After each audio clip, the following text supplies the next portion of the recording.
Sit down, everybody. Come on, Lloyd, latecomers. Well, I did invite a lot of people. I didn't expect you all to turn up. So, indeed, there are so many of you that if you all go home at the end of this and buy 2 copies on Amazon, I might get on the bestseller list.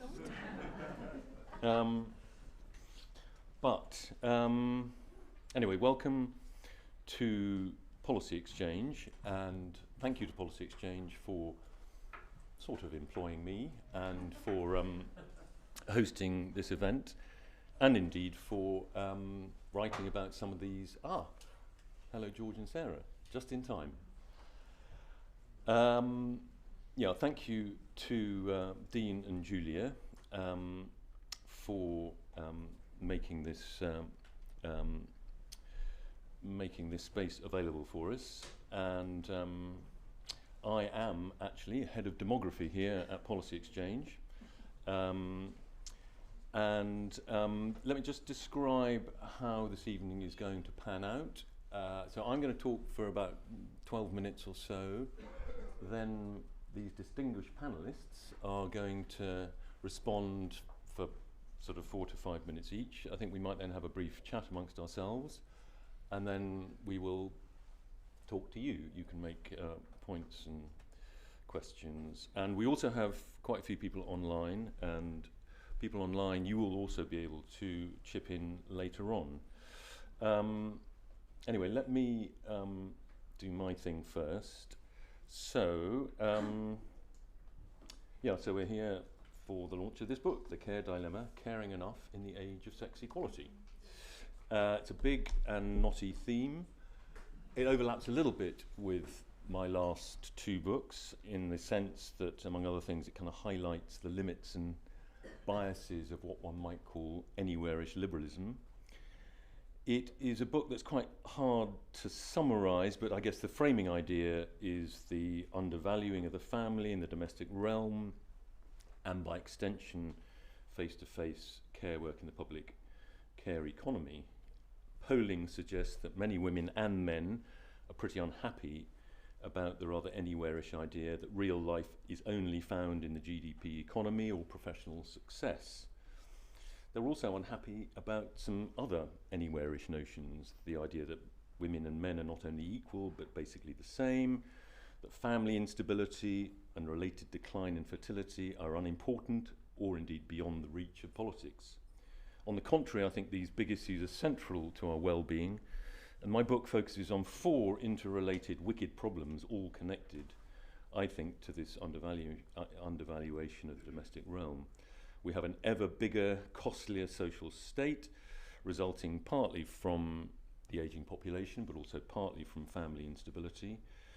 We have had, over recent years, a mental fragility epidemic, particularly among young people. I think that's also related to family instability. The fact that children in the UK are no longer, nearly half of children, in the UK are no longer living with both of their biological parents at the age of 14. Something that caused such surprise to the people. What's the Tim Hartford programme? More or less, yeah. So I got a call from people at More or Less who were so shocked, because I mentioned this statistic yesterday on Start the Week, and they were rather surprised by it. I think a lot of people are surprised by it, and it is particularly the case in the bottom half of the income spectrum. We also have the sharp fall in fertility, which is creating an economic time bomb, something we're becoming more and more aware of, and we have a recruitment crisis in face-to-face care jobs. Now, of course, the thing is, these negative trends are intimately bound up with positive ones, with increases in freedom, hence the care dilemma and the care deficit that flows from it. Three examples of the positive trends: the huge shift of women from the home into the labour market, into the economy at all levels, from the 1950s through to the 1990s, obviously offering much greater choices and financial independence for women. the much greater freedom to leave unhappy relationships, both for men and women, women less defined by motherhood and marriage, not having to put up with awful men. But also I think the modern world now offers many more pleasures and opportunities for self-actualization than used to be the case, and I think that causes people to postpone partnering and family life, or indeed avoid it altogether. There's a big increase in the number of people who live on their own, not just old people. So I think a lot of these problems are a lot worse in this country than other similar countries, because we have pretty feeble family and care policy. We have no support for the family in the tax system. We have miserly support for new parents. Both maternity and paternity leave are at the absolute bottom end of the spectrum in Europe. We have very expensive housing. We have the couple penalty. When people are trying to get together, you lose your benefits immediately. And we don't regard having babies as a public good, as many other countries now do. We've had a 30-year failure to invest in social care. We also have a kind of employment-based rather than investment-based economic growth model, which among other things pushes young mothers back to work earlier than they want to, because according to Jeremy Hunt, they are wasting their talent on mothering. So we're left with a lot of stretched and unhappy people. We have the highest level of family instability and single parenthood in Europe. As I said, especially in the bottom half of the income spectrum, and almost all our social problems become harder to deal with, whether it's crime, housing, poverty, educational failure. I expect some of you might be thinking, maybe a woman should have written this book, or at least co-written it. And I did actually talk to a few women about doing that. Some of you are in this hall. But for one reason or another, it didn't happen. And part of me was also thinking, these are huge themes that affect all of us. Why shouldn't a man who may have done rather less care work than the average woman also write a book about the care deficit? Anyway, just to reassure you that I'm not presuming to speak for women, I'm going to use some of my remaining minutes to read a few quotes from the women who inspired the book. And most of these quotes are actually in the book. The first two are actually both from American academics, with the first a conservative, the second a liberal, just for balance. So the first is the great radical conservative Amy Wax, who writes, "Care is today undersupplied because more than most activities it generates positive externalities, that is positive benefits for society, that do not flow to the caregiver. This creates a mismatch between effort and reward that used to be solved by restricting women's opportunities to do anything else. Having relaxed those restrictions, we do not have an alternative solution and are today living with the consequences." Could somebody just be on the door so we don't get that annoying lift noise the whole time? People are going to be drifting in, naughty latecomers.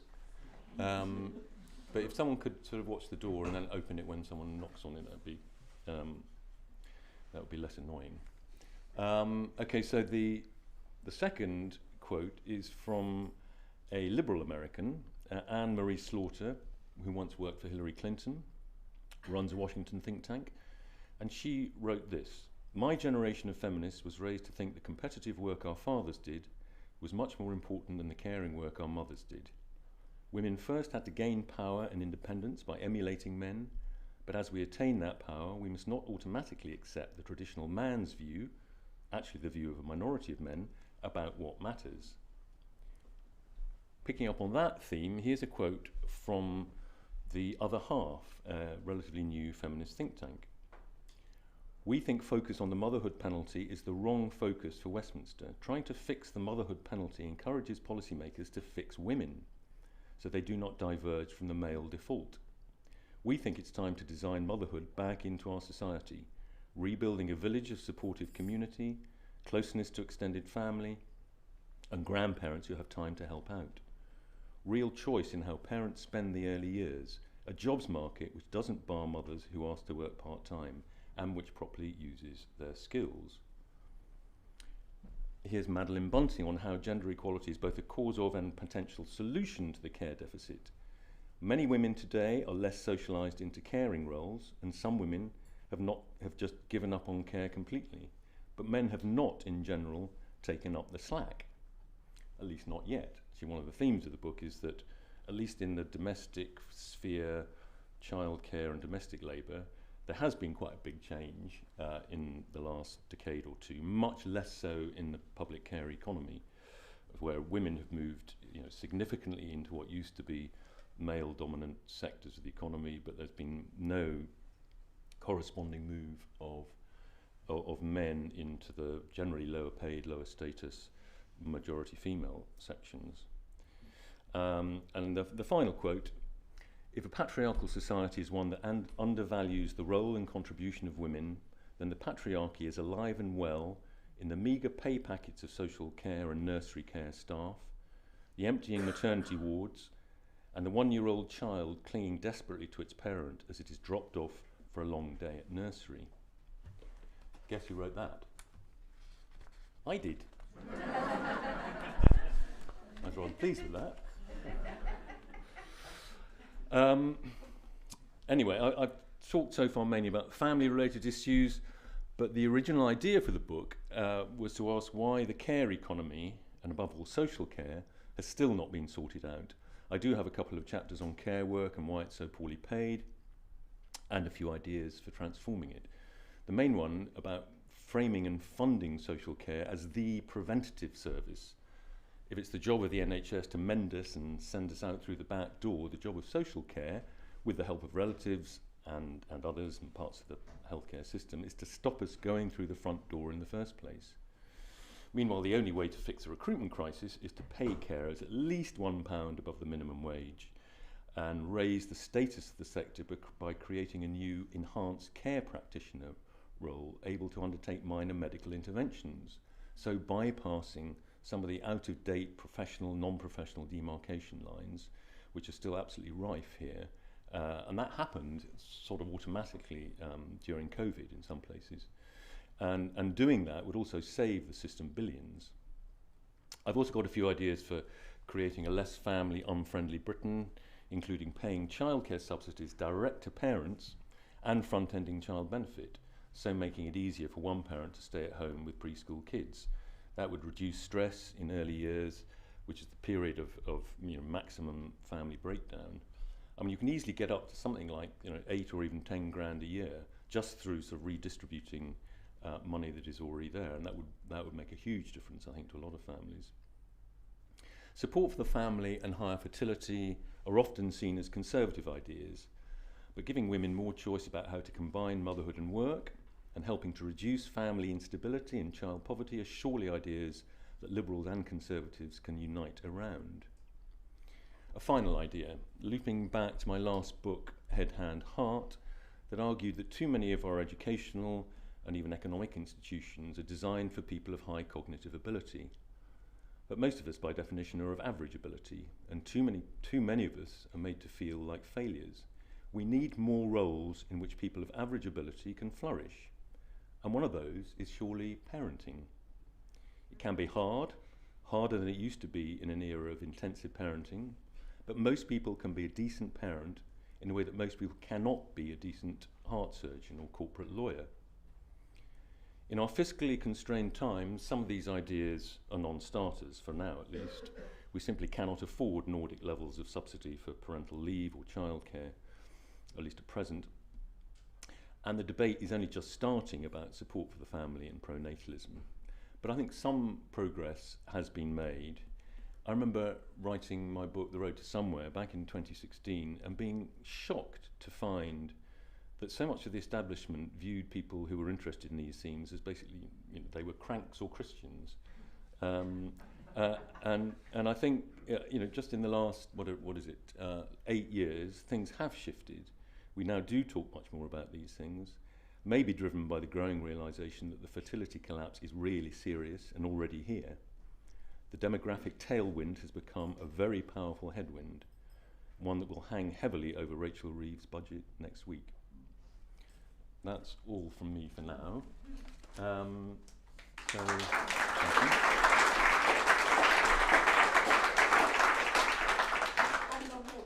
Alison has been nominated to go first. Yeah. Yeah. I don't you need to move that. Yeah. Can you hear me? Yes. Okay, great. What? Well, first of all, David, thank you very much for writing this book, which I've read with enormous interest and admiration. And Alison, can I stop you there? Actually, I forgot to introduce you. oh, sorry.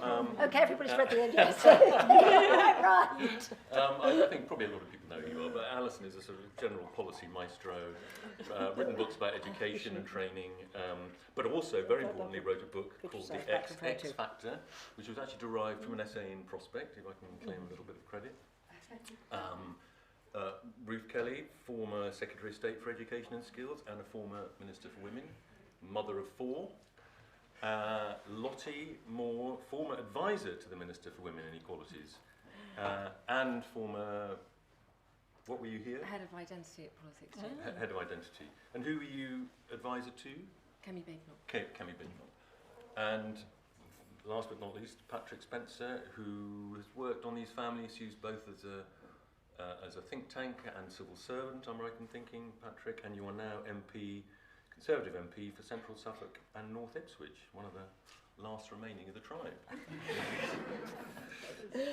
Anyway. Right. Okay. So I was going to mention the double X factor, which you already have, because what I wanted to say first of all, David, is that you are amazingly good at making people stop, pause, look at the world a bit differently and realise what is happening to it in a broad way, in a way that we often don't when we're just sort of rushing through the week. And that was certainly what you did for me, because what he didn't say is that although this book, which was about the changing world of women, started as an essay in Prospect, it really started in a lunch with you in which you were ruminating on the fact that it was really bizarre that if you stayed at home and looked after your children, GDP was untouched.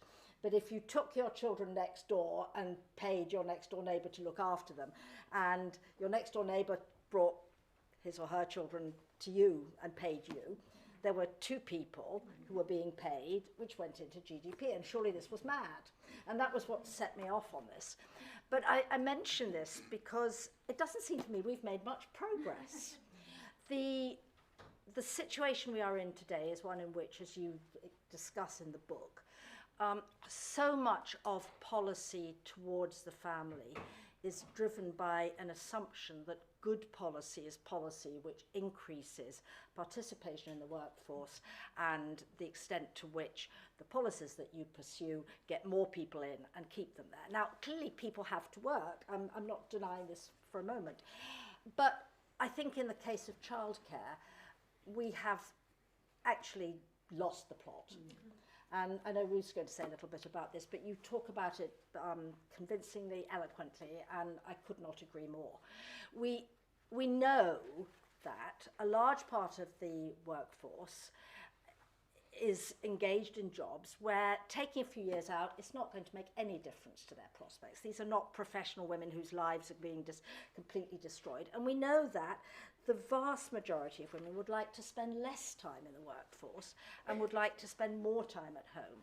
And yet everything about our childcare policy is oriented towards getting more people into the workforce and really based on the assumption that this is clearly the best thing for them and the best thing for the country. And I don't know quite why this particular view has taken quite such a firm hold, but I remember in the 2019 election there was a sort of an absolute arms race, it felt, between what promises people would make about more childcare, more childcare, more childcare. In the end, actually, the Tory 2019 manifesto sort of held the line on it, but then everything collapsed, as you say, when Jeremy Hunt started getting terrified that he was losing and bleeding people from the economy.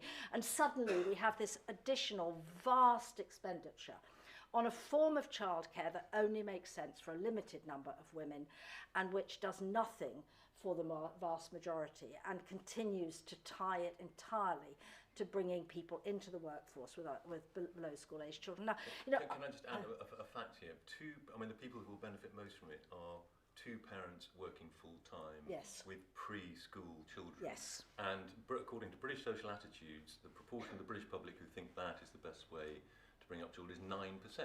I mean, it's a I'm tiny very impressed by the fact minority. that you can remember all these numbers. I have them scribbled down and you have them on the tip of your tongue. Sorry. No, but I think this is actually seriously crazy, and it is taking place against a backdrop of plummeting fertility. So that's the first thing that I just wanted to say. I really value the fact that you are bashing away at this, because it is long overdue for a change. The other thing that I wanted to pick up on was your remarks about the need for care, the importance of care, which you've talked about eloquently many times. And there actually I am somewhat more optimistic, in a sense, because we have messed up family life at the beginning of life.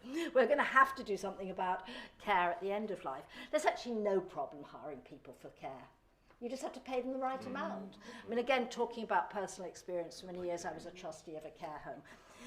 I would be an appalling care worker, but the world is fortunately full of people who are actually really good at the job, like the job, and if they give up the job, it is simply because they're not being paid enough to do it. So I think we will have to shift, and I think that what is happening with the quite dramatic worldwide fall in fertility is that maybe 20, 30 years from now, the prospect of this is going to hit us in such a way that we will have another major shift in the way we organise our societies, what we pay for and how we do it. But I do think on the way it's going to be very, very tough. And actually I wanted to end with a comment that was made to me by my sister-in-law, who's Chinese, and who had just come back from visiting her family. And she said that for many young Chinese people in the East Coast cities, the prospect is quite terrifying, because this is second generation, one-child family. And you have the grandparents, the parents, and now increasingly the great-grandparents, the grandparents, the parents. And this is very visible. You know, I think in the West we haven't yet really faced up to the reality of what is happening to us. But this is terrifying for young people, and it's, in my view, it's so terrifying and so insupportable that we will just have to do something about it. But probably too little, too late. Thank you.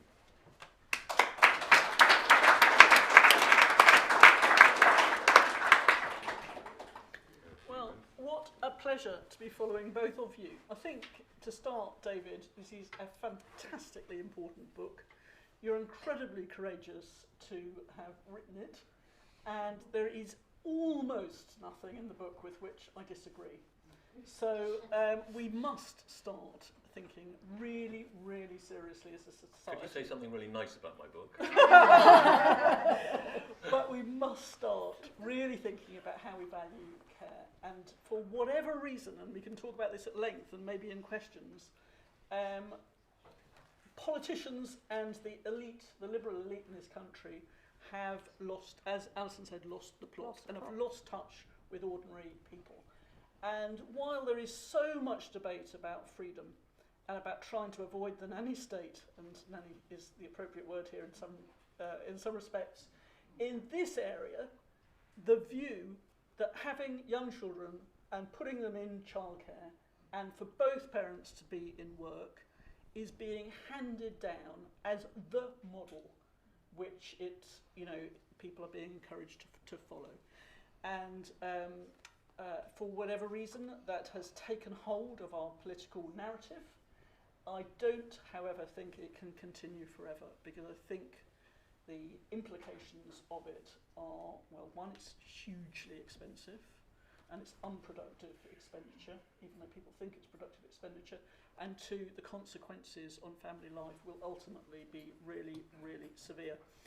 But there are also other factors going on, and just I was on the way here and I opened the Times newspaper, and one of the headlines from the comment page today, just coincidentally, was a piece written by Alexandra Jones, who I don't know, and the headline was "Negative Tales of Motherhood Nearly Put Me Off Having a Baby."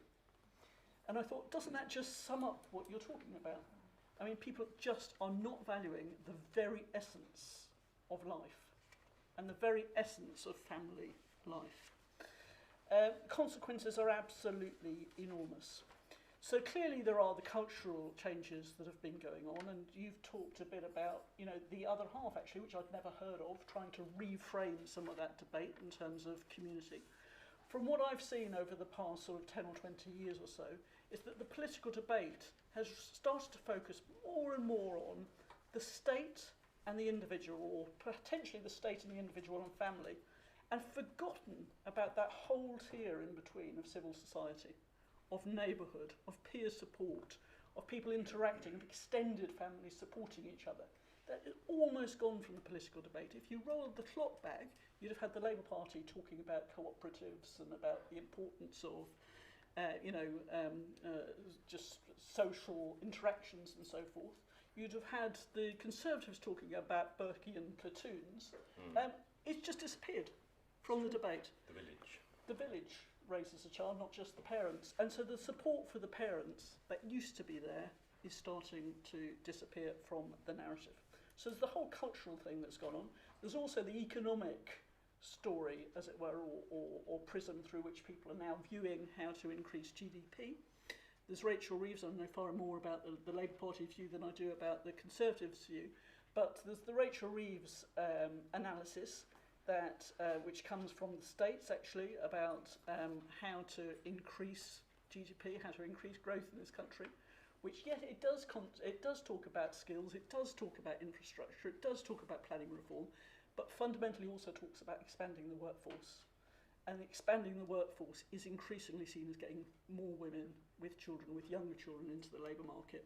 Complete misanalysis, in my view, because actually, as your book so rightly points out, inactivity has actually been falling in recent years.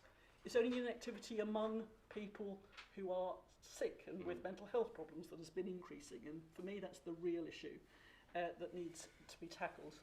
And in the middle of all of that, we're losing out an enormous amount. Do I think there are things that can be done, even with the current, the way that people are currently thinking in politics, as it were? I do. I think there are some signs of hope. I think on the social care strategy, the financial demands on the NHS make an analysis of prevention, as you rightly said, sort of imperative, and thinking about how you can keep people at home in their communities with the support of families and so forth. Where Streeting is talking about neighbourhood health services, maybe from that analysis you might get policies that develop that start to support people looking after their sick and elderly at home. The Labour government's also promised a commission looking at pay among care workers. That will come into being, and as you rightly say, it doesn't take very much to really get this sector moving again. So I think we will see an increase in pay and conditions for the social care staff. I would like in future to see more emphasis, as there used to be under a Labour government, on individual budgets and people being able to use those budgets as they see fit, rather than being told that there is a particular way in which the state thinks that their relatives or themselves ought to be cared for. So I think the debate is much easier when we start thinking about elderly and social care. There are also, through the employment, through the employment strategy of getting people back to work, or through the economic strategy of trying to, ease up, deregulate planning and so forth, there's the potential, perhaps, to start thinking about how we can use planning policy and housing policy to support extended families and people looking after their own relatives and so forth in different ways, which are actually very difficult at the moment. Very difficult to get an annex approved on your house. Very difficult if you're on social housing to say, I want to live fairly near my parents so I can help look after them and so forth. So there are ways within sort of housing and planning policy that we might start thinking about this. On marriage, I don't think there's any appetite in the government to start thinking about, to start telling people that marriage is a superior form of commitment to other forms of commitment, or even to say that commitment through a civil partnership is better than not having a commitment. But I do think in the benefit system, there is much more potential for looking at the benefit, the couple penalty in the benefit system, when I was a backbencher, it's a very long time ago now, I wrote a paper talking about the couple's benefit penalty that there was in the system, and got published by the Forces Society of all things. So,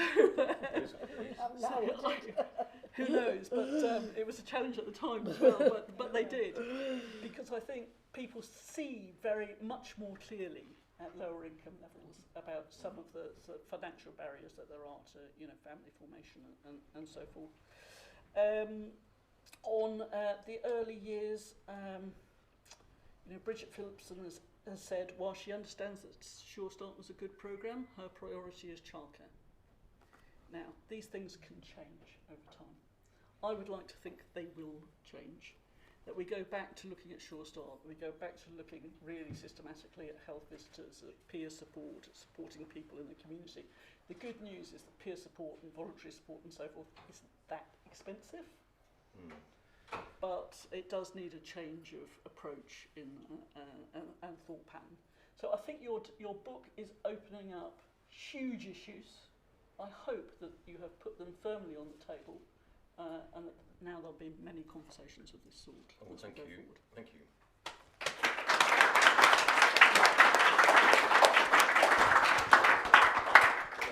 Perhaps you can tell me later the thing you disagreed with. Lottie, representing youth. Oh, yeah, okay. Oh, no, you were going to go. Oh, sorry, Patrick, yeah, representing... Well, I actually, yeah. So, representing the Conservative Party. I haven't got a clue what the Conservative Party policy on family is at all either. I'm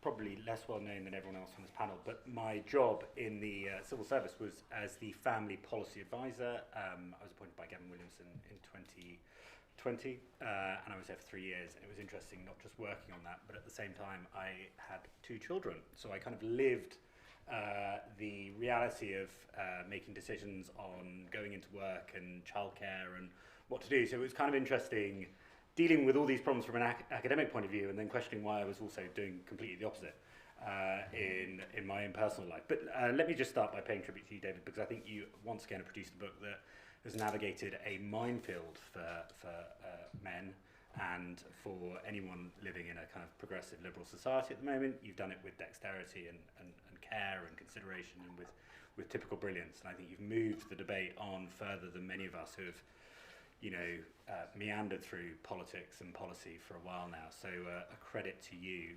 The book's superb. I thought I'd written a few things down on the things that I love about this book. I have, unlike Ruth, found some things that I'd perhaps maybe challenged, but I don't think pretty effective challenges, but some things that I just thought would be an interesting topic to talk on. You, as I probably expected, did a fantastic work kind of summarising a lot of the work on the impact of family breakdown and the impact it has on child outcomes. Talking about Rachel Reeves, I think it was David, you and I met for the first time, not in this policy exchange office, but at the one-on-one Great George Street, when we went to a few other people in this room who had gone to the same event, went to a talk about loneliness that was sponsored by Policy Exchange and the Joe Cox Foundation, and Rachel Reeves and Neil O'Brien gave the talk, and Rachel Reeves, I think someone stood up and said, what about marriage, what about family breakdown, what about trying to tackle these problems as a means of preventing loneliness in the long term? And Rachel Reeves, it's not a political point, but said, I feel that talking about family breakdown, I feel like talking about marriage is somehow exclusive of same-sex couples, and this was after the Same-Sex Marriage Act had been introduced. So, to Ruth's point, I have no idea why the Labour Party has got this problem with marriage, despite the fact most of them are married. They seem to think that it is they're unable to talk about it, and that's in light of I think one of the really interesting things in your book, and this is a data point that I find so important. Off the back of when you're talking about the impact of family breakdown on child outcomes and child mental health and mental health fragility, you point out that poor married couples have higher rates of relationship success than rich cohabitors. Sort of tackling the notion that it's income that has the highest causal or correlatory impact on child outcomes in the long term. And it's kind of interesting and frustrating, you know, for someone like me, you know, why are we not talking about marriage? Why are we not talking about keeping partners together? There's a great statistic from my former employer, the Centre for Social Justice, that said, you know, the majority of people who have got divorced go on to regret divorce, but certainly say they wish that there was more support available to them to have saved that relationship. You know, I would love for the policy world to be talking more about, you know, I know the deadbeat dads narrative is a little bit like the troubled families narrative. It was, or the phrasing, you know, people have kind of shirked it because they think it's stigmatizing, and I regret that because, of course, as you point out in the book, you know, look at the relationship between those people who lose a male role model early in life and end up in the social care system, who end up in the criminal justice system, who end up attached to county lines and gangs. And my final point, my final kind of credit to the book, I'm trying to rifle through these, is you do a fantastic job tackling one of my most hated things in policy at the moment, which is whataboutism. You know, you can say these things without neglecting the importance of women going to work. You know, one of the things I was at Tory Party conference the other day, and we were talking about pronatalism and children and the importance of families, and I was talking about the importance of two-parent families, the importance of preserving relationships, the importance of family for child outcomes, and someone from Gingerbread, which is a charity for single parents, said, well, every time you talk about pro-family, being pro-family and two-parent families, it makes me as a single parent feel very excluded, very true. Yeah, anyway, and I just thought, you know, this is the kind of whataboutism that just leaves us in some kind of policy stasis. A few challenges. I wondered, I think these are pretty easy to debunk, but I'm going to make an effort. I wondered how your critique of kind of absent parentism, absent parents kind of squares with Jonathan Haidt's critique in The Coddling of the American Mind that we are all neurotic parents who are terrified of letting our children do anything that's slightly risky. I have, in my mind, got an answer to that. You know, if we spend all our life putting our children into childcare and we spend less time with them, we're ultimately going to be way more neurotic about what they're doing. You know, what are they eating? What are they? You know, where are they playing? Where are they at one time? I actually tried to put Apple AirTags in my children's shoe at one point because I was terrified of them running off in the playground. I know. But one had run off in the playground. So I was, anyway, I know Tim Loynig's shaking his head with fury.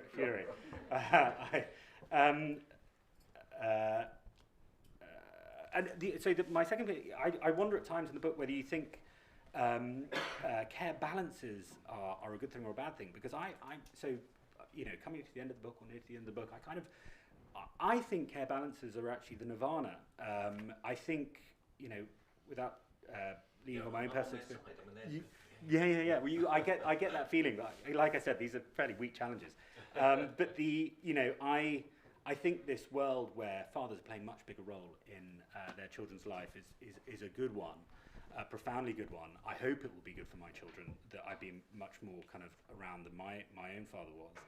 And I think Ruth said it perfectly, which is this kind of the extremes, whatever page it was, said, you know, the extremes of kind of, you know, throwing them into childcare or not being there at all at any one time. This middle ground is really great. One of the other challenges my wife raised was, so my wife is someone who went back to work very quickly after our second child because she really missed it. She's a primary school teacher, and she questioned whether our generation's interest, or the women of my generation's interest in pursuing careers was somewhat a consequence of us all growing up with parents where one worked and one didn't work. And to be slightly controversial, that, you know, the rivals, this kind of Jilly Cooper generation, were all the married mothers ended up alcoholics and kind of depressed and alone and divorced, and, you know, so my wife, whose parents are lovely and not depressive alcoholics, but wanted to avoid kind of, and she grew up in the Cotswolds as well, but, you know, wanted to avoid that and wanted to have an independent kind of life of herself, you know, abstracts of our family. I would be remiss not to talk about clearly the decision to invest in childcare quickly so I was a very tiny cog in the machine in the Department for Education that worked on that huge investment in childcare in 2022, and I, not just as a Conservative, but as someone interested in the subject matter, I of course look back and say, was it the right thing to do? But to just for a moment reflect at the time the utter huge political pressure, public pressure we were under to invest in childcare. And you raised the point about the British Social Attitude Survey showing 9% of the population wanting there to be more childcare. Let's not forget that's probably the 9% of the population the Conservatives needed to retain a majority. Now there might be a lesson in that, in whether just playing bare politics with policy. It clearly didn't work because we lost our majority quite substantially. It's a question over whether that's good politics at the end of the day. But my final point on policy.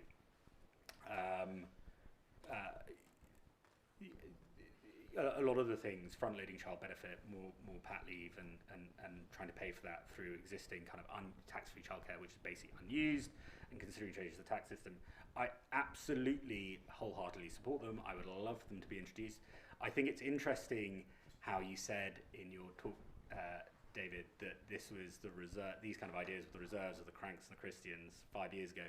I was at this event at Tory Party conference where someone from the Joseph Rowntree Foundation, who were the ones calling us cranks and Christians just several years ago, was all over the idea of front-loading child benefit and supporting a kind of more a better approach to young parents. I think we could start by saying this is something Policy Exchange could do. We could start by getting the government to be clearer on what they're or forcing them into saying what is the purpose and point of early years and family policy at the moment, because David has sniffed it. He's sniffed around. He's identified the fact that ultimately all policy is about growth and GDP maximisation and certainly closing the employment gap. And what it should be is about supporting happy and healthy home lives that improve child outcomes and ultimately social mobility. And from there, I hope you'll find. I've got lots of other notes, but I think. We can come back to pick up some of those things a bit later. Lottie, over to you. Thank you. Yeah, I suppose I'm the kind of the Token young person. young person, and I think a lot of the things that you talk about in this book are things that are very real to my life at the moment. I'd like to have children one day. I will hopefully one day have elderly parents that I will have to look after, or deal with that. And I like the fact that in your book you are honest about the fact that sex equality has trade-offs, and I think those are felt by women, and I think they are felt by young women. And I think that this is, like you say, it's an area of public policy where what the public want, particularly what families want, what women want, is very, very different from what the government offering is. I am sceptical of what Labour can offer women. On one level, they don't. Half of them don't know what a woman is, and then on another one, Rachel Reeves wants to. Every woman who has a baby, she wants us to go back to work as soon as we've had it. That to me is not offering me much as a young female. On your point that this is often seen as a kind of right-wing issue, I am a Conservative, but all of my female friends who are under 30 are left-wing. We are all terrified about this, about wanting to have children, not being able to afford to have children, and not having as many children as we'd like. I feel as though my decision to have children is like me choosing to have a luxury car. And if I have more than one, that is really pushing the boat out. So again, I think, there are lots of organisations and people that are doing really good work on this. I would say Fiona at the other half, who I've worked with, and Ellie, their report on what mums actually want. The fact is, it takes a village. But by the time I get round to having children, my mum and dad will probably be too old to be able to help me look after them. That wasn't the case before. And I think what I would just say is my mum didn't go back to work, and I think your Jilly Cooper analogy is interesting, but she has had a deeply rewarding and fulfilling life as a stay-at-home mother. I was mortified of the fact that she didn't go back to work it's basically until a few years ago, when now I see that what she did is an immense public good. If I choose to have children and stay at home, the government will make me feel like I am, as you said, last government, Jeremy Hunt, I'm wasted talent. And I think that these are, I'm really pleased that you've written this book, and I think that you are dealing with a tricky issue with nuance. So, yeah. Well, thank you.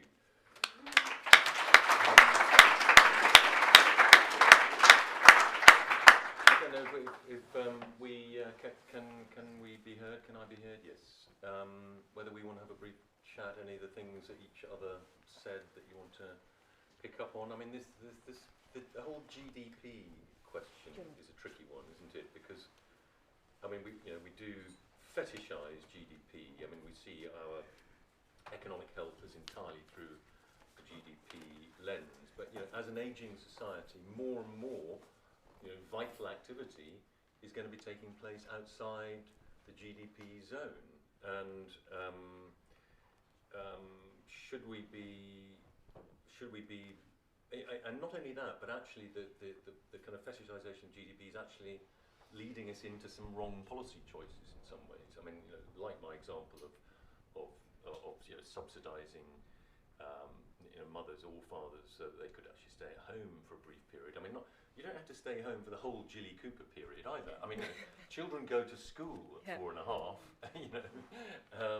It's this idea of creating stability at least in those preschool years, which would massively increase well-being. I mean, GDP doesn't claim to measure well-being. It doesn't claim to measure what goes on in the domestic sphere. But should we be measuring it in some way so that we don't fetishise GDP so much, or extending? I mean, people have done calculations. They reckon that the work done in the domestic sphere is like sort of 50% of we would increase our GDP by 50% if we counted that. And if we did count it as part of GDP or as something, we might not make those sort of wrong policy decisions in a way, or those policy decisions that do not maximise human well-being. But I mean, I know this is an old debate. I was going to say it's an old debate. I mean, I think we've probably reached the end of the road in terms of what we can put into the market. So if you think about the period, the last 50, 60 years, more and more things have sort of gone into the market. They're things that we buy and sell rather than things that we just produce at home. And this isn't to deny the fact that you have to have a productive economy, because otherwise you can't afford to do the things that do cost money. I think it's very hard because the reality of the way a central government looks at it is always in terms of, are we getting productivity? Are we being able to pay for this? Are we being able to pay for that?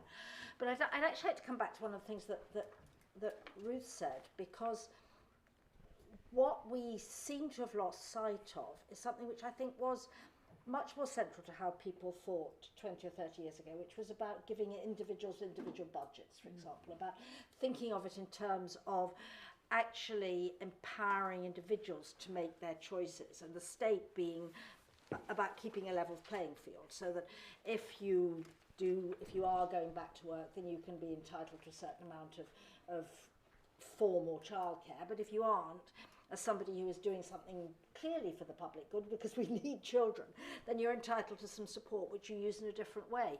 And it's funny. I mean, we've I'm sure you're right that we've clearly lost many of the intermediate organisations, but we also, although on the one hand we talk about individual choices, I don't feel as if the direction of public policy and decision making over the last 20, 30 years has been in most areas about genuinely increasing choice. It's been about more and more finely tuned ways of rationing handouts in an efficient way, rather than actually giving individual people the choice of how they use the support that the state gives them.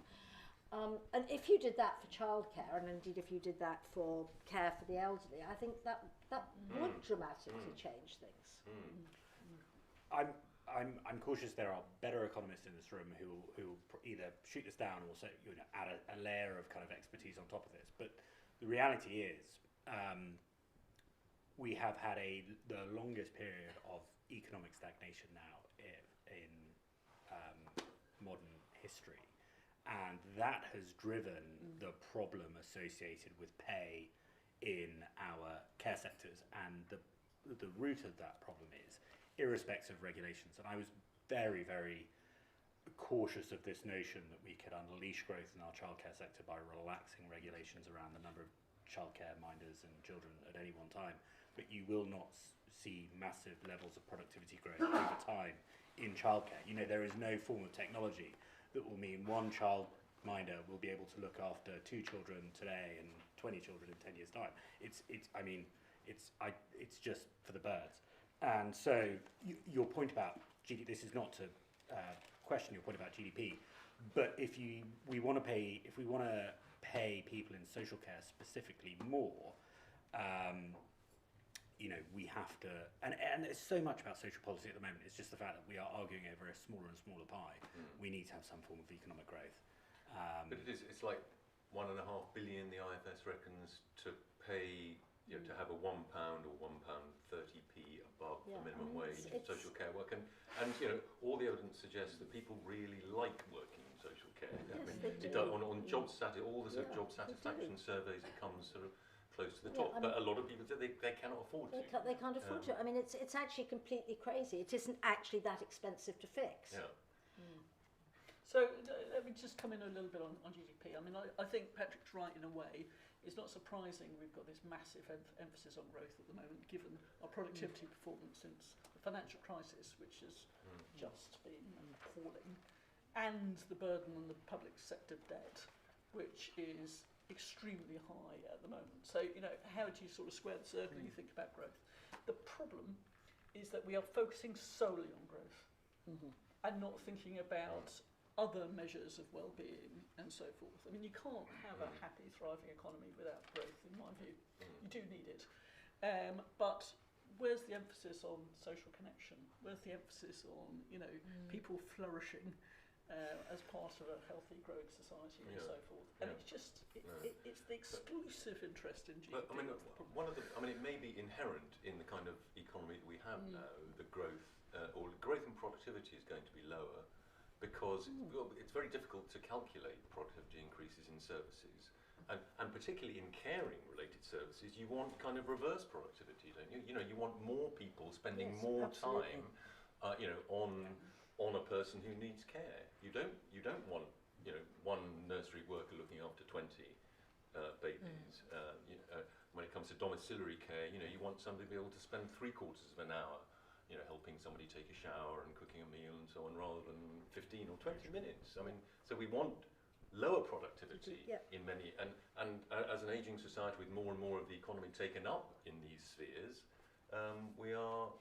we should be happy in some ways that the productivity is low.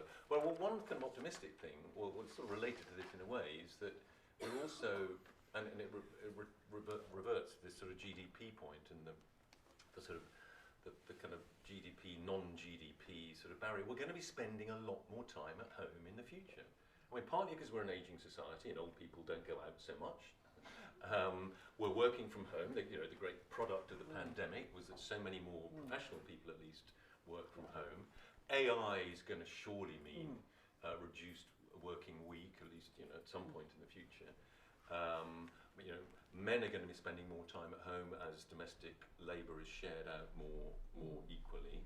So, I mean, the domestic realm is going to increase in importance. It already is in some ways in our society. So that we need some way of sort of measuring that and counting that and building it into the way that politicians and economists think.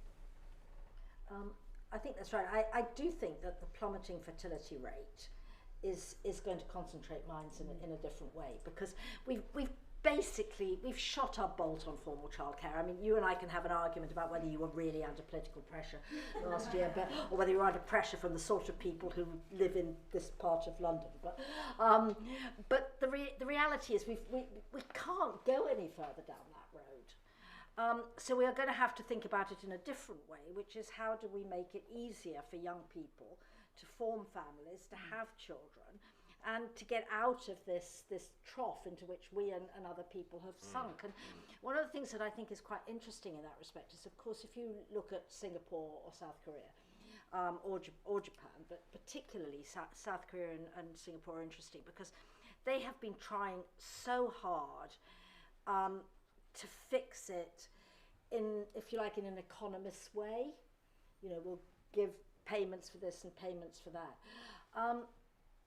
And it brings home to you how little, in a way, sort of fiddling with the childcare benefits or any of the rest of it fixes. I honestly don't know how we do it, but I think it's going to be an increasing obsession over the next decades, because what we are heading into at the moment in terms of this demographic set of pressures is going to have to change our society. So, I mean, I agree, David. You are so right to have sort of put this firmly. I'll open it up Yeah, in a sec, but one other thing I'd just like your thoughts on is this. I mean, we touched on it already.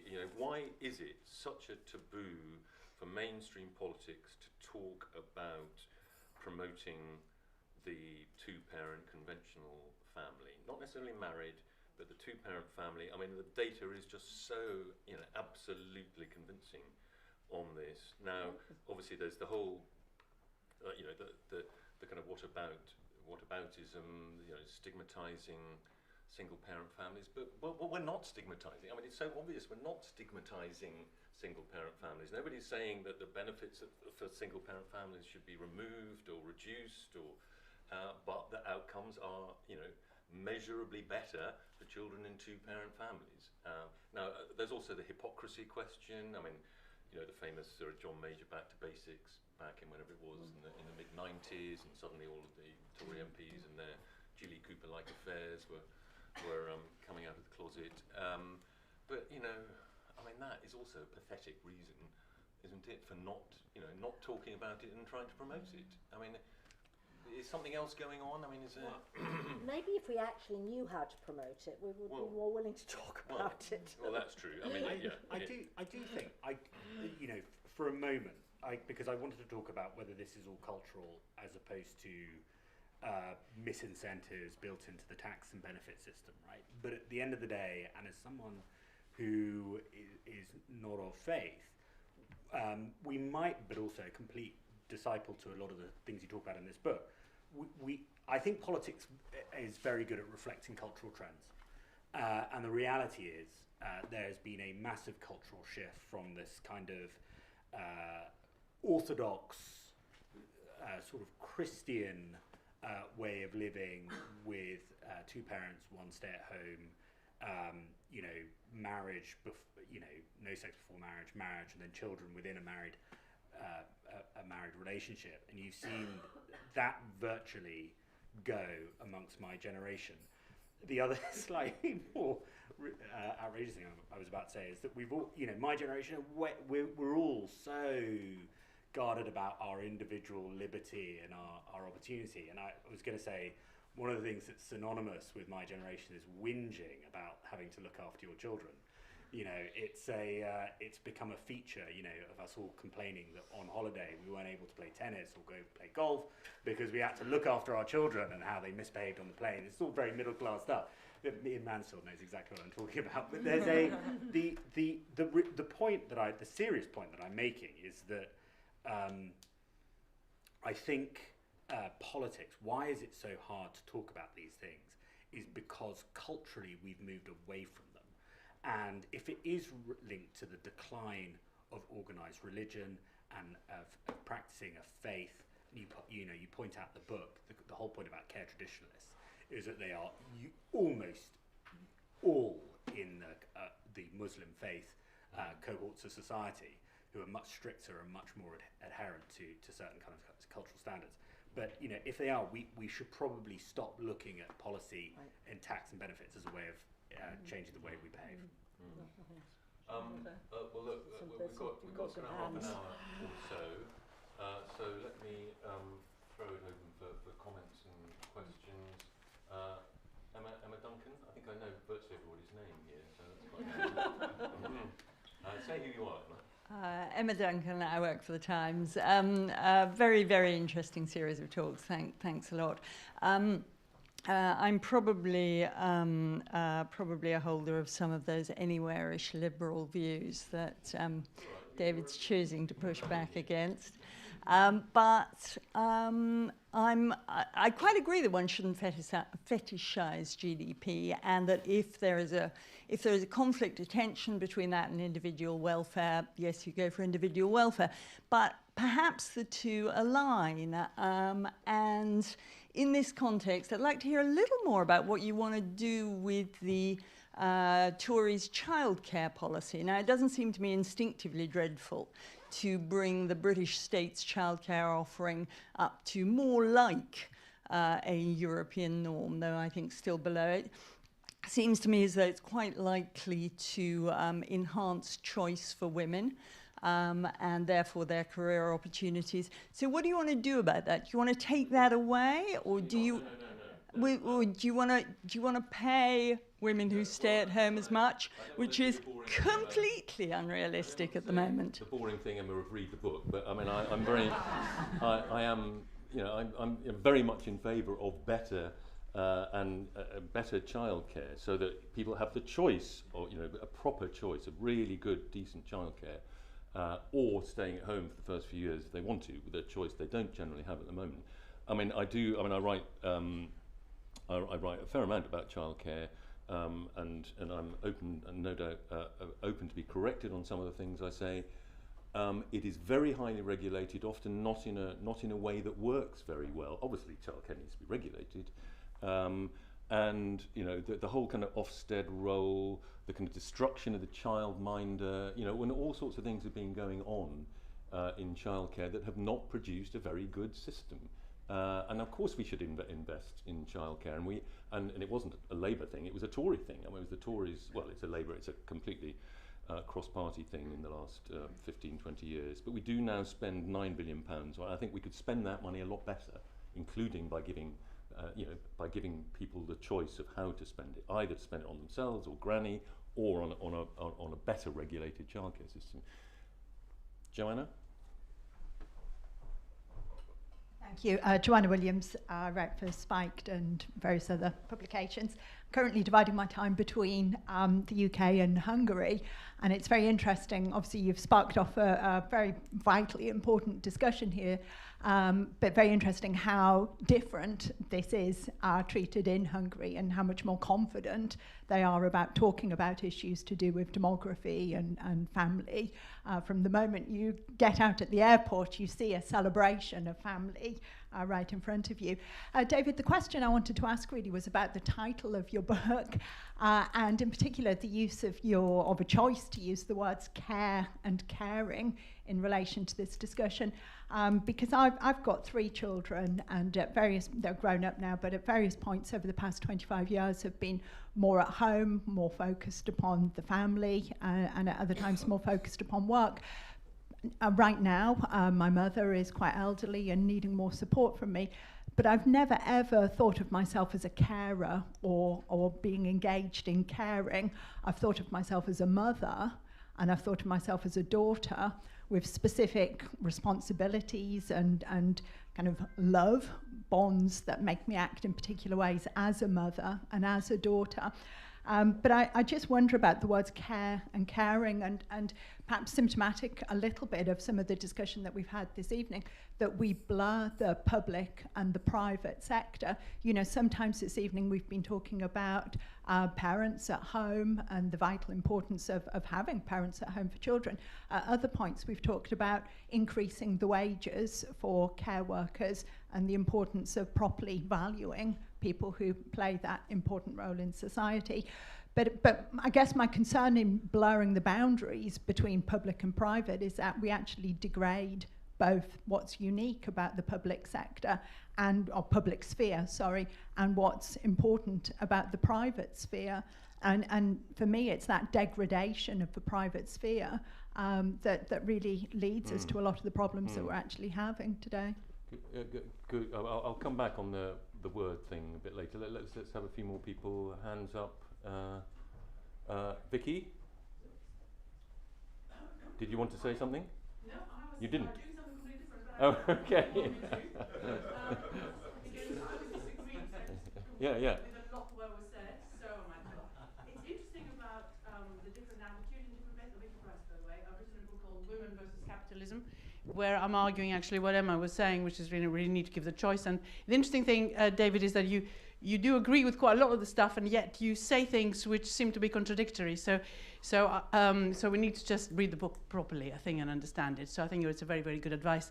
But the fertility rates have dropped everywhere, despite the fact that policies are perhaps different in other places. So just a statistic, the lowest fertility rates in Europe are in Finland, and guess which other country? Greece, which is where I come from, which is quite extraordinary because you have completely different views of family, but women have made a choice. And the choice has been, we don't want to have as many children as before because we want to go out and work. And when I meet people in Greece and I say, oh, we saw your daughter and isn't it great? And I say, yes, she's child number 4 out of 5. They don't say, congratulations, what an amazing thing. They look at me as if I'm a complete idiot and say, what's wrong with just 1? And so we got to bear in mind that society has changed very hugely, and I have to say, I am absolutely delighted about the fact that there is focus on growth and for women to go back to work. Good. Okay, let's have the other end of the spectrum. Anne? Yes, I'm Anne Fennell, Mothers at Home Matter. I've often been accused of trying to drag women back, which I really am not. And I have 6 children, so probably I'm causing environmental damage as well. But I don't actually believe that there's that much choice. And everyone talks about the choice to be able to go back to work, to contribute to the economy, but we don't talk about the choice to be able to care at home. It does seem like it's a burden. We're trying to remove the obstacles to be able to be at home, and we don't talk about the wonderful things of being at home. It feels like we're not allowed to talk about it. So just thank you for opening up the discussion, and I think we really do want choice. I think choice is something that we all want, and we would agree with. Thank you. Lady at the front. Thank you. Actually, I think thank you for today's lovely drawing together and talk about this topic, which nearly nobody dare to talk about in public because it's so sensitive, especially if other people are surrounding there.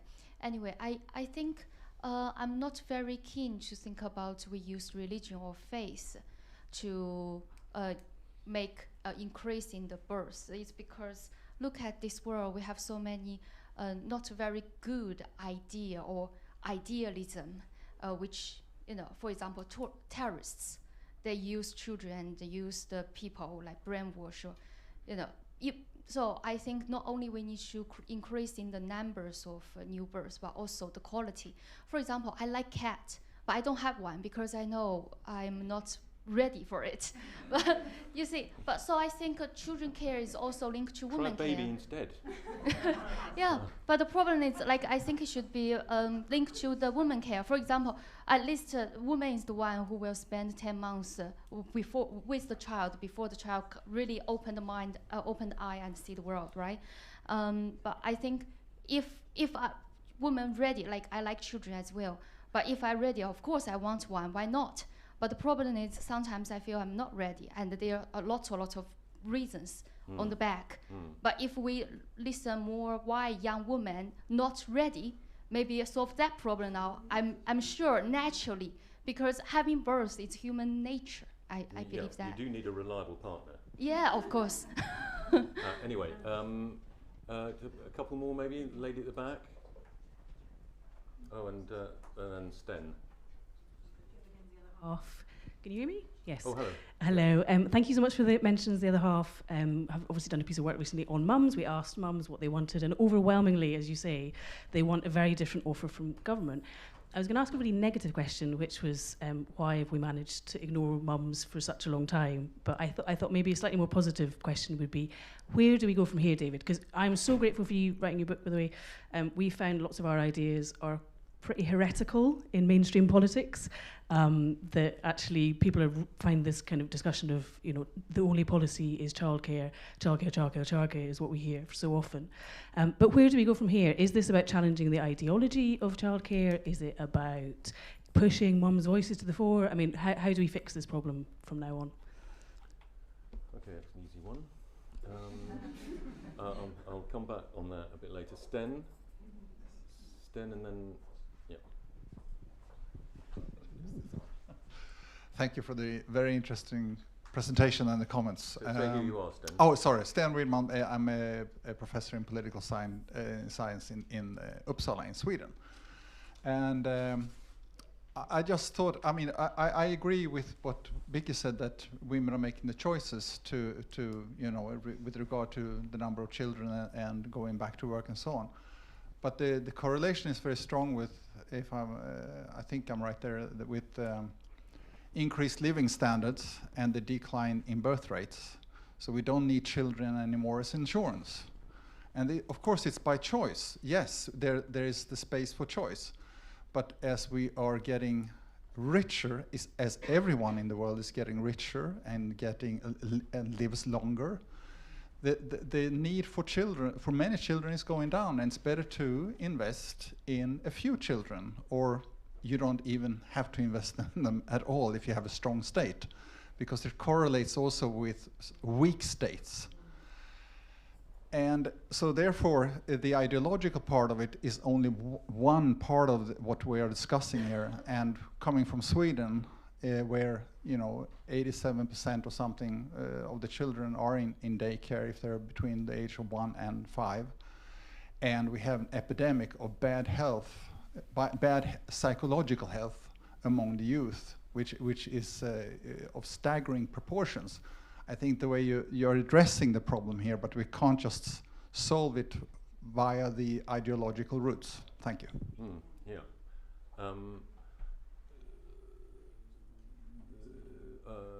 Lady next to Emma. Thank you. I just wondered if you could say a bit more about disability and where you got to with some of your considerations. Oh, it's Claire. Claire Ainsley. Oh, hello. Yeah. Yeah, just about to say more about disability. Right.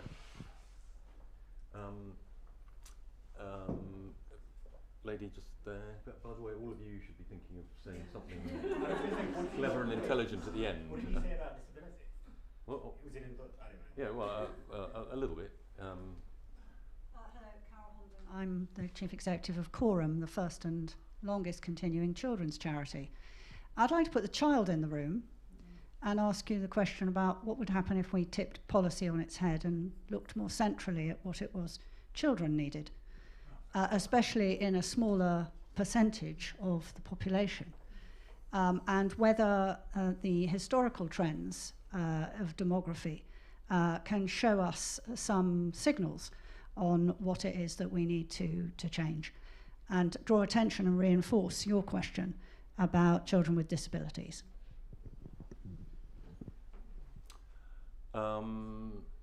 Why don't we just keep going, and then we can all have our say on whichever question we fancy. Okay, Dennis. We better have Dennis. Thank you, David. Dennis McShane. Tiny comment. My mother was left with 3 children under the age of 10 at 42. Brought them up pretty well. I'm just very nervous. So you claim.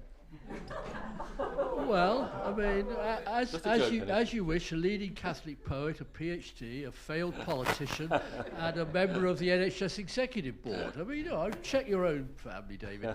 I'll talk about your dad if you like. Now, some of them are here. There are more of us than you. I'm just sensitive whenever I hear that it has to be a 2-parent family. That's all. Just a tiny ad. Now, for me, I'm on the left. The slogan, from each according to his means to each according to his needs, or her, of course, all there, perfectly sums up the family. It is within the family that you get those levels of exchange and support which the state can never effectively reproduce. But I was delighted yesterday, David, on Start the Week, when you were on with other friends. And the first thing you started saying was, well, it's better in Finland or in France maybe, or Nordic countries. I couldn't believe it. Somebody from Policy Exchange extolling better examples in Europe. Don't so silly, Dennis. No, I'm sorry. No, but the important point is, let us take about old age care. All right, if you've just got to snap at me. Old age care I thought you said you had a little point. in Germany, in the middle 1990s, there was a bipartisan consensus, and I say that to Patrick too, to bring in what's called Pflegeversicherung. That is old age insurance, 4% of all income taxed. It's a kind of tax, it's done through different insurance companies, dedicated, earmarked, hypothecated just for old age care. And on the whole, that solved the old age care problem in Germany. I just put it out there. We can learn so much. Yeah. The point simply is, there are lots of good examples scattered around the world. Let us learn from them instead of constantly reinventing the wheel here. Absolutely, thank you, Dennis. And I did mention all of them in my book, including the German example, the Japanese example.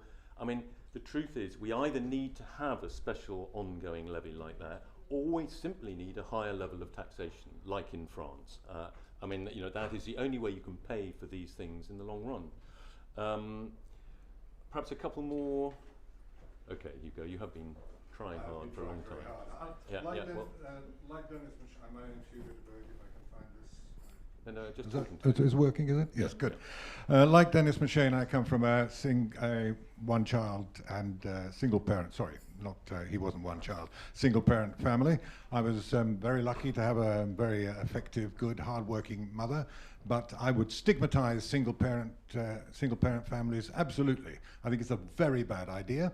And all the friends of mine who come from single parent families, grew up at the same time as me, thought the same thing. The main point I wanted to make was that growth and happy family life are not necessarily contradictory.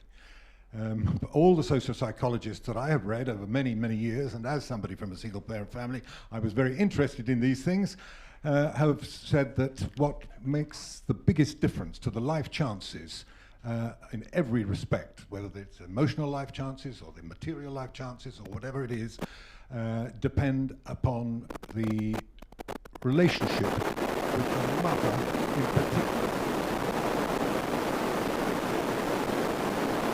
The mother in particular. And what really matters, if you want to change the situation and make good outcomes and good workers in the future, is that we do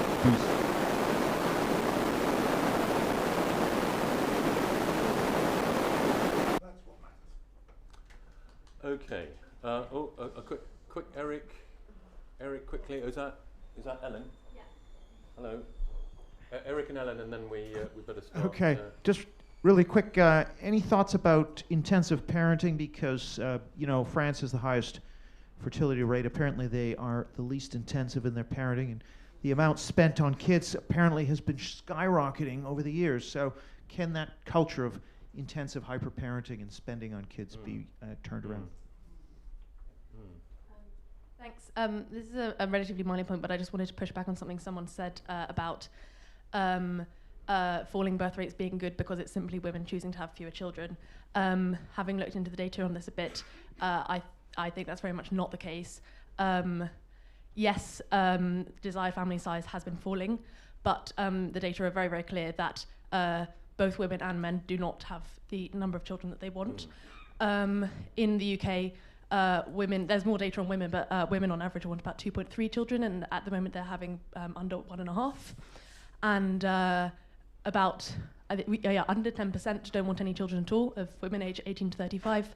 But of the most recent cohort to turn 45, so to probably finish reproducing, about 20% have no children, and the current cohort of young women, it's on track to be higher than that. So there are obviously questions to be asked about sort of expressed versus executed desires, and maybe you say you want more than you do enough to sacrifice for, but it's very much not the case that we're just simply all choosing to have fewer children now. So I just wanted to... Yeah, thanks. Good point. Okay, so you can all just reply to any of the questions you want, and then I'll reply at the end, and then I'm going to sign a few books that one or two of you might want to buy. Just a quick comment. I would just say, Ellen, you're completely right. Facts always win. You have the facts.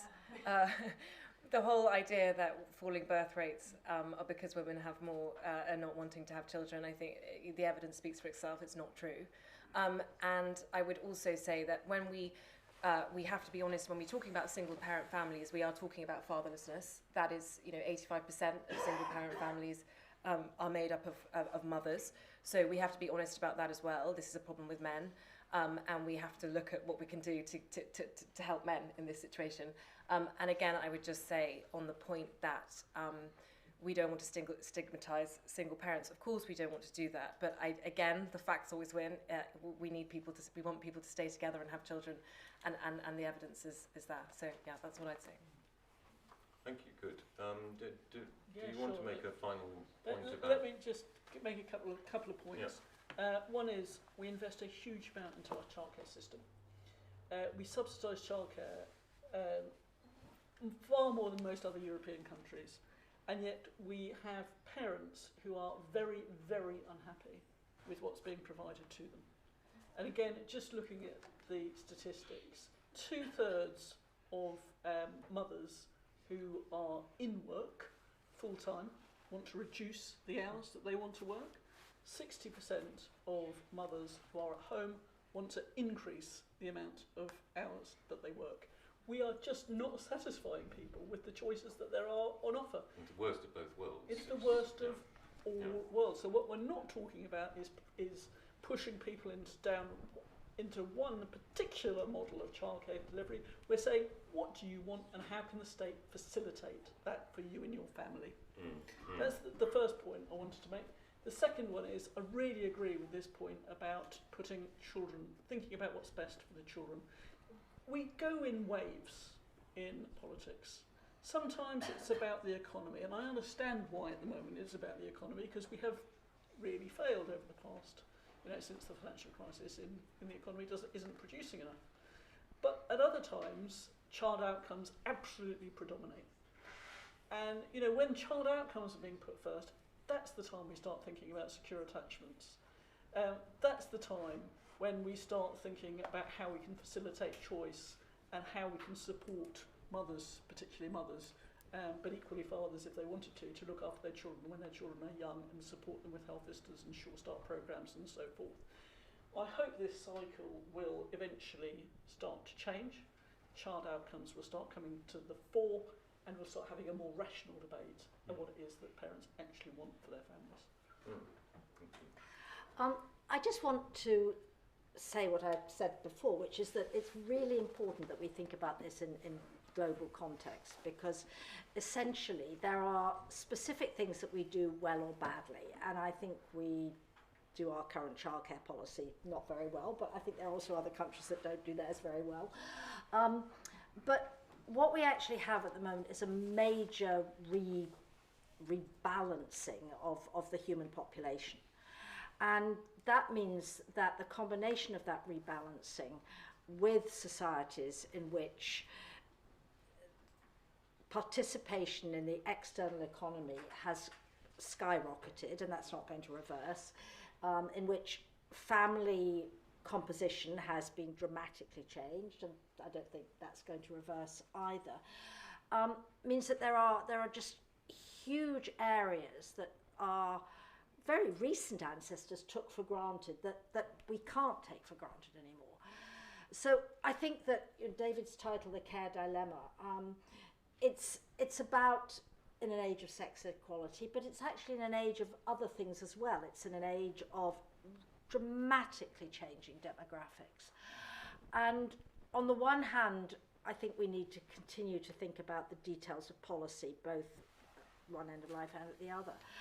But without having any answer at all, I just feel as if we are at the beginning of a dramatic reworking of the nature of a typical human life. And actually,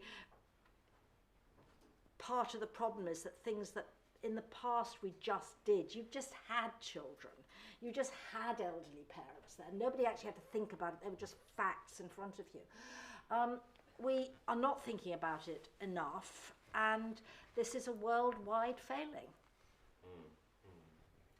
I mean, on a quick kind of roundabout end to this, if I could be a tiny bit political for a moment, Ruth talked about personal budgets. There is such a thing as a personal budget. It's called your own money that you earn. If we spent less time taxing and subsidising, perhaps we would give parents more choice and more control over what they do, not just with their own money, but with their time and time allocation. But I look, the point about putting one of the most frustrating, I've got to say to the lady from Quorum, one of the most frustrating things I used to hear is kind of what do children want? Let's hear the voice of the child in policy debates. We know what's good for children. We genuinely do. I think the evidence on cognitive development and prefrontal cortex development and the evidence is there. And unfortunately, and politicians like me and policy people like in the civil service have obviously not followed that evidence. Unfortunately, policy has gone in the other direction. So let's reorient policy along the lines that David's outlined today, and children will do even better than they're currently doing today. So let me try and pick up one or two of the questions, not all of them by any means. The care word, Joanna, well, I mean, the looking after dilemma is a bit awkward, the motherhood / fatherhood dilemma. I mean, it's a nice short word. I mean, I take your point. Disability, our disability diagnoses are going up. We're getting better at diagnosing things. We spend a huge amount more, pretty well every year, on disability, partly because we're better at keeping people alive who in the past would have died, who have incredibly expensive long-term needs. I do think, there's obviously some social contagion, particularly at the more mental health end of disability. And I think, some of that has to do with people being unhappy and stressed, and, quite a lot of what I've been talking about is trying to make life, particularly in the early years, less stressful. That could help. I mean, the big question, was it Fiona who asked, what do we do?